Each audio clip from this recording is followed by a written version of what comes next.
Salam alaikum. Je me présente, je suis Hussein Alaoui, professeur de français au collège de Yasmine Al-Amzar et au lycée collégial privé Al-Fasih à Tamazart, dans la ville d'Itmelloul. J'aimerais présenter à mes élèves d'abord ces leçons qui vont leur permettre de bien acquérir les objectifs, surtout ceux qui sont un peu distraits en classe, ou bien ceux qui également ont des difficultés d'apprentissage. Donc, il s'agit d'une leçon de langue et de communication dans le cadre du second trimestre, période 6 du cycle collégial, niveau troisième année, la séquence seconde. Il s'intitule La proposition subordonnée relative.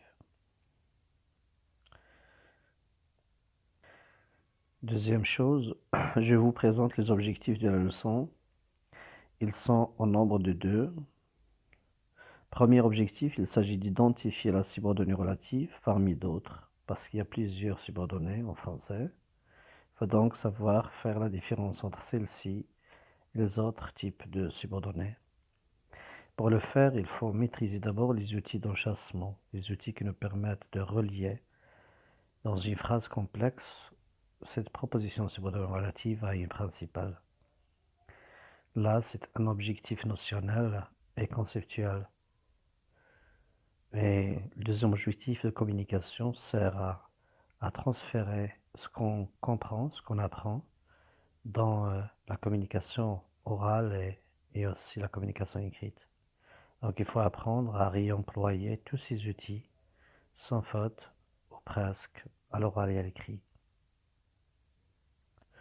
Une autre chose très importante lorsque vous étudiez n'importe quelle leçon, il faut se poser la question quels sont les mots-clés de celle-ci qui me permettront de très bien l'acquérir. Ainsi, pour notre cas de la subordonnée relative, je dois me poser la question, c'est quoi une proposition? Et pourquoi il y a des propositions, on les appelle des propositions subordonnées, et ils sont subordonnés par rapport à quoi? Et parmi ces subordonnées, laquelle est relative? Parce qu'il y a plusieurs, comme on a dit tout à l'heure. Puis, c'est quoi un pronom? Et quels sont les types de pronoms? Et surtout le pronom relatif au pronom dit relatif. Quelle relation y aura-t-il entre la proposition subordonnée relative et les pronoms relatifs?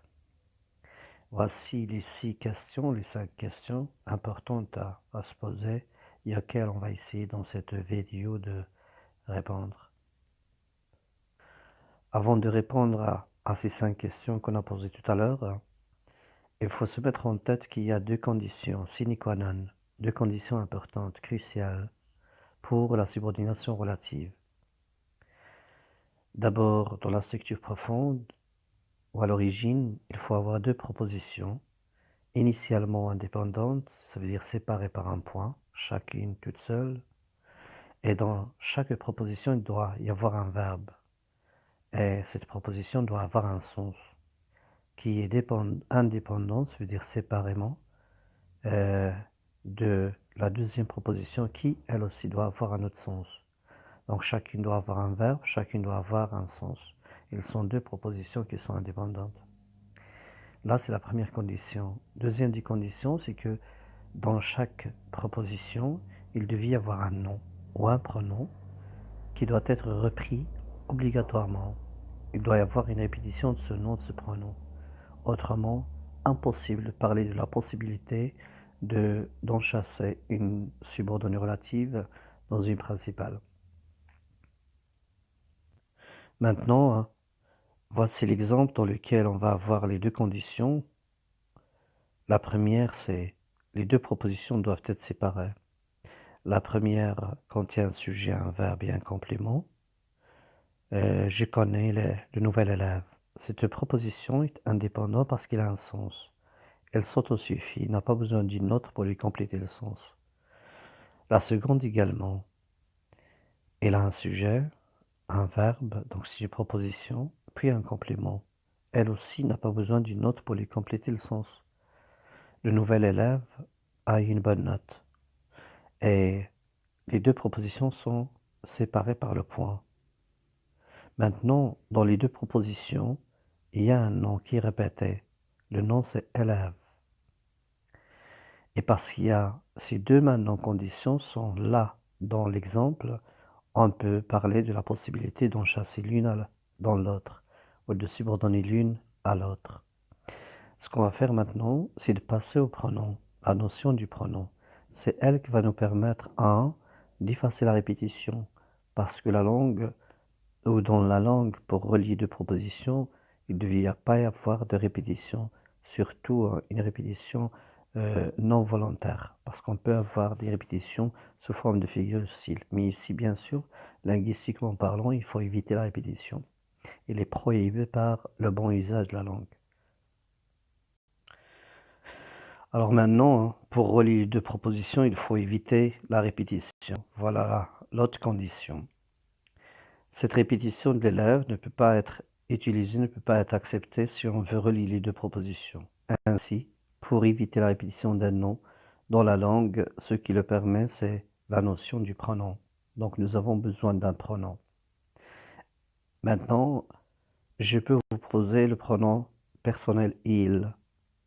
Avec le pronom personnel il, nous avons la garantie d'effacer le nom répété, mais nous n'avons pas la garantie de relier les deux de manière à avoir une principale proposition principale et une proposition subordonnée.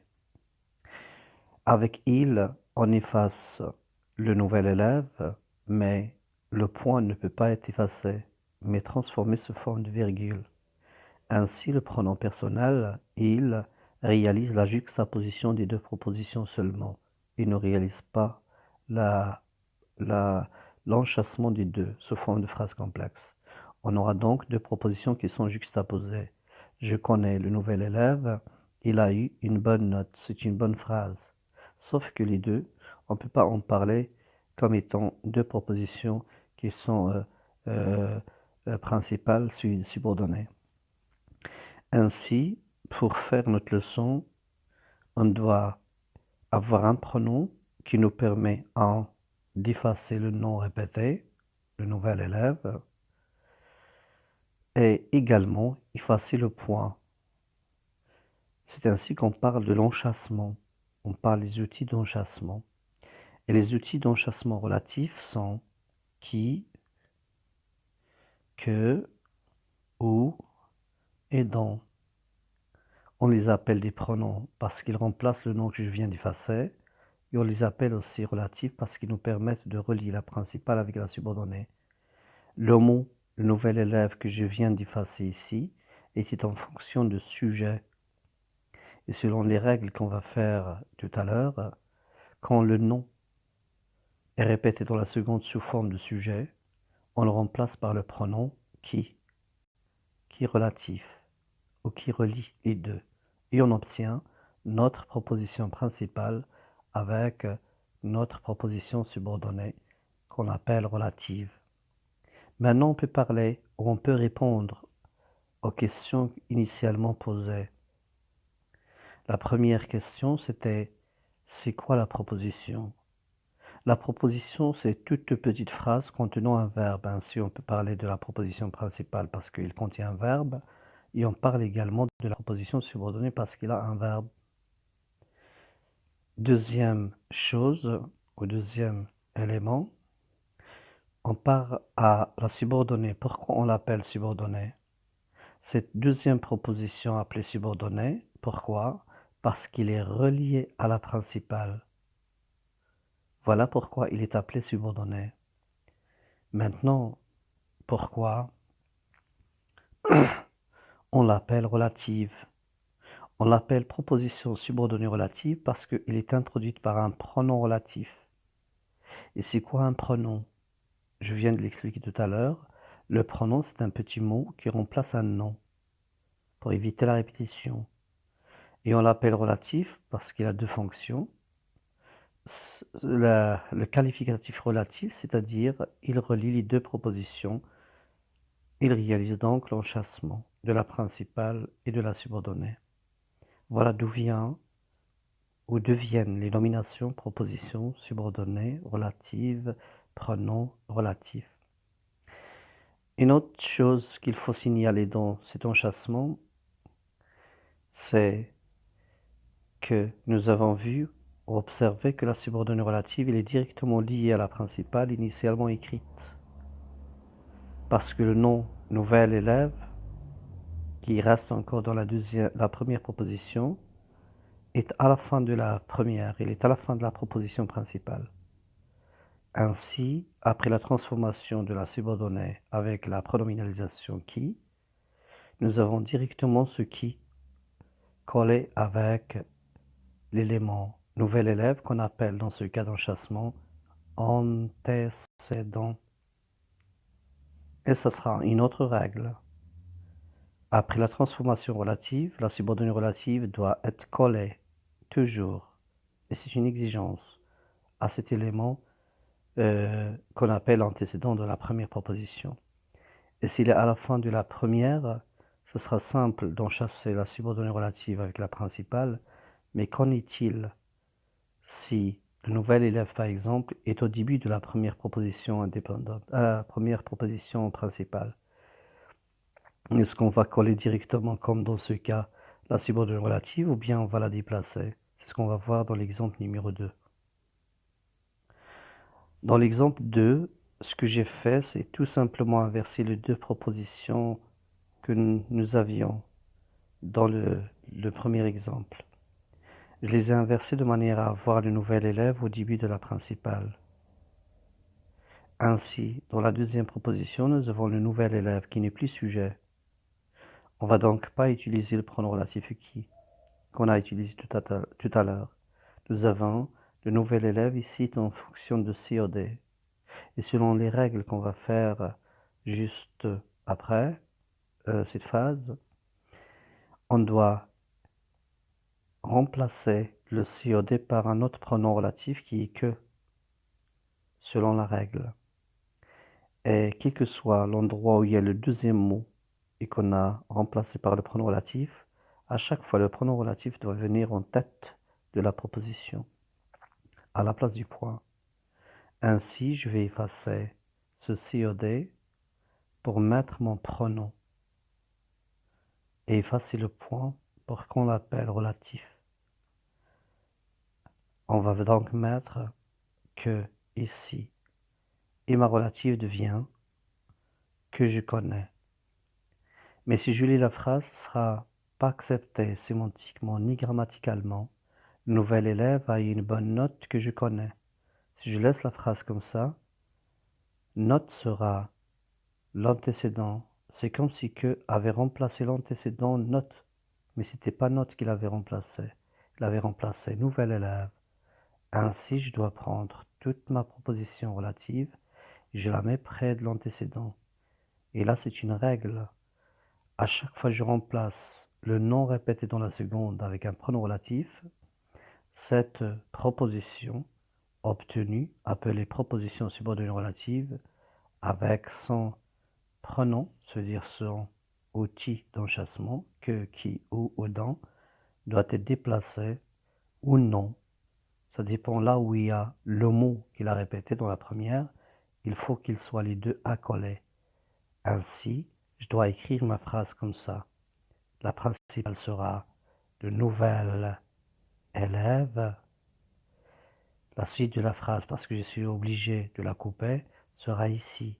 A eu une bonne note. Et à l'intérieur, on doit mettre la relative qui commence par que, pronom relatif. Je connais. Ainsi, celle-ci sera appelée proposition subordonnée parce qu'il est relié à la première et relative parce qu'il est introduite par le pronom relatif à l'intérieur de la première qui est appelée proposition principale, trouvée ici, coupée en deux. Donc on a ici proposition principale.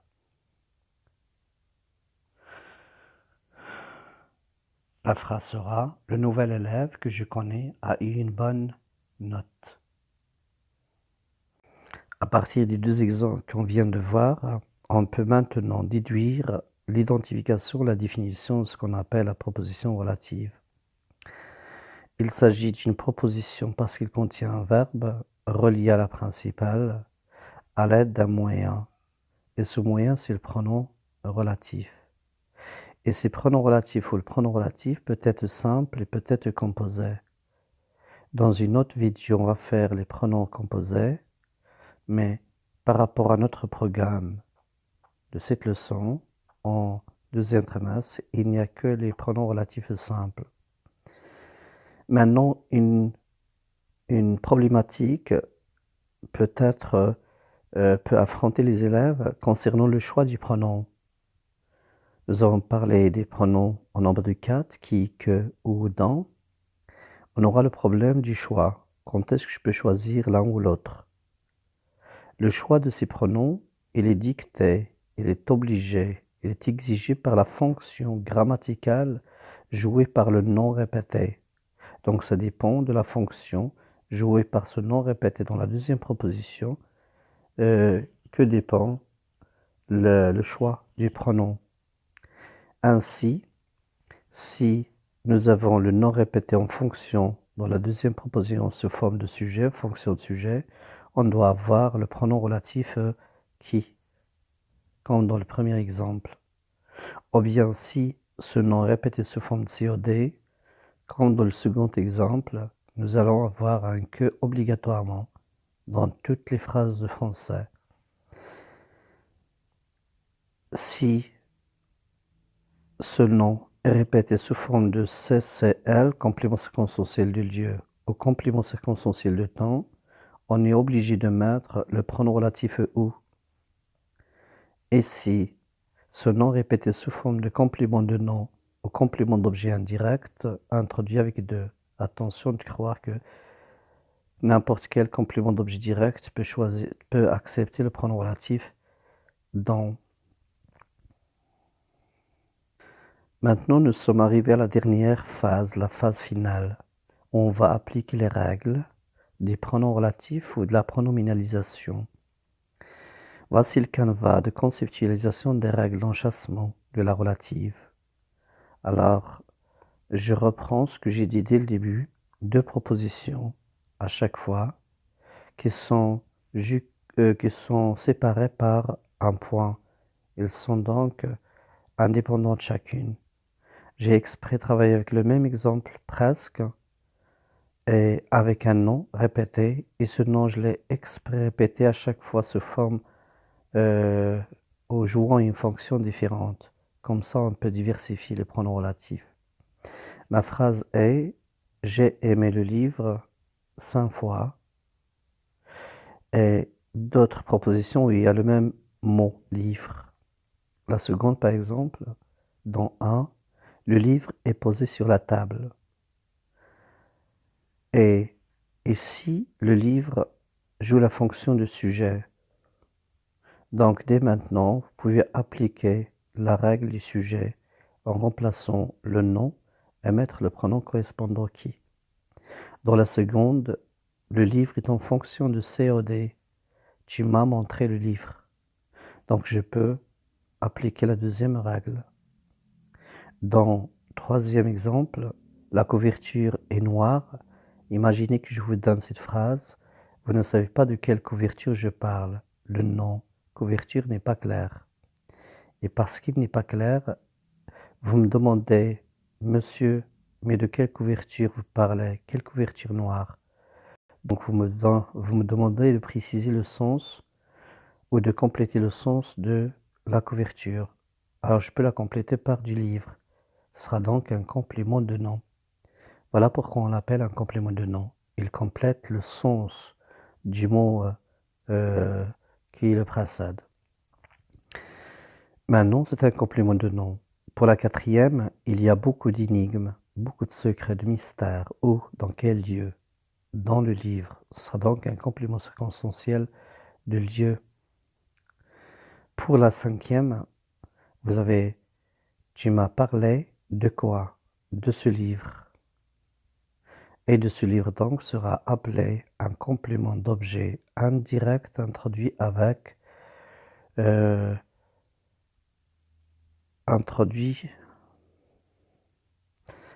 la préposition de. La dernière phrase, parce que le mot livre ne peut pas jouer la fonction de complément circonstanciel de temps, j'ai choisi un autre mot, c'est l'année. Puis j'ai répété l'année sous forme de CCT à la fin, complément circonstanciel de temps.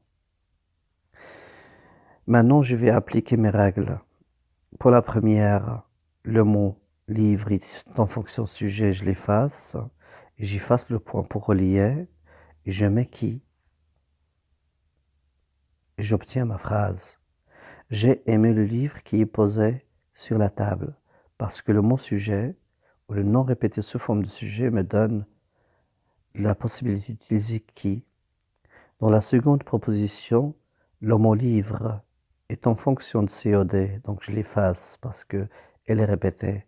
Et j'efface le point, et à sa place, je dois mettre mon pronom relatif. Parce que c'était un COD, je dois mettre le pronom relatif que. Je l'écris. Et j'obtiens « J'ai aimé le livre que tu m'as montré ». Une chose ou une autre règle concernant une autre leçon, c'est l'accord du participe passé. Dans le cas où on a un COD placé avant. Avant, le livre était après le verbe montrer en fonction COD. Maintenant, en le remplaçant par que est avant ce participe passé. Le participe passé s'accorde en genre et en nombre avec le complément d'objet s'il est placé avant. Et si ce complément d'objet direct est un féminin singulier, on va ajouter un E pour montrer. Ou bien féminin pluriel, on doit ajouter ES. Et si c'était masculin singulier, comme dans ce cas, je dois rien mettre. Et si c'était un masculin pluriel, je dois mettre un S2 pluriel. Mais le livre est un masculin singulier. Donc, je vais rien ajouter. Et j'obtiens ma phrase. J'ai aimé le livre que tu m'as montré. La troisième phrase, vous avez du livre qui est en fonction de CN, complément de nom. Et le complément de nom exige l'emploi de don. Donc j'efface mon point et je mets dans pour relier. Et à chaque fois, bien sûr, vous avez le mot livre qui est antécédent. Et j'obtiens la phrase « J'ai aimé le livre dont la couverture est noire ». Remplacement de ce CN, complément de nom, et c'est sous forme de pronom relatif. Il a remplacé et en même temps il a relié. Ainsi, ma règle est systématiquement juste. Je passe à la quatrième. Il y a beaucoup d'énigmes dans le livre. Donc, le livre est un CCL et le CCL exige l'emploi du pronom relatif « ou ».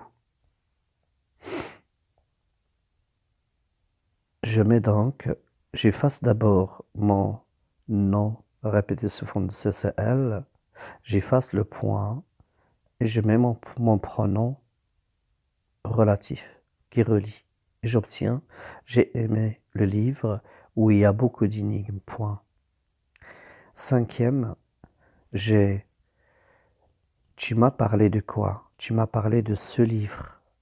De ce livre à compléter le verbe parler de manière indirecte.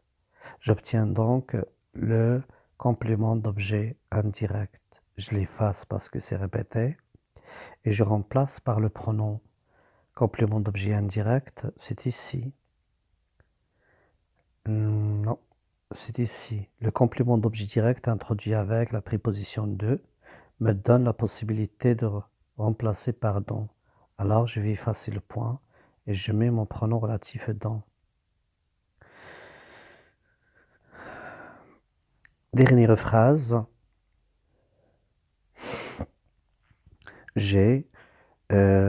L'année était sèche. Je t'ai rencontré cette année-là.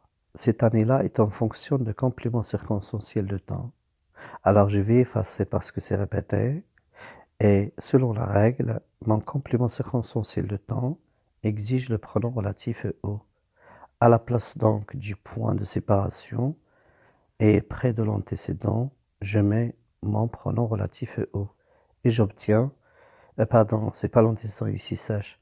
Juste en tête de la phrase, à la place du point, je mets où je t'ai rencontré. Maintenant, où je t'ai rencontré, qui est une proposition subordonnée relative, je ne peux pas la laisser ici. Selon la règle d'enchâssement, il faut toujours prendre la relative avec son pronom relatif et la coller là où il y a l'antécédent, le même nom que où avait remplacé dans la seconde. Et j'obtiens ma phrase séparée en deux. C'est l'année où je t'ai rencontré était sèche. Donc je suis obligé de couper, comme on a fait dans le deuxième exemple tout à l'heure. Je suis obligé de couper la première proposition principale en deux pour mettre ma subordonnée.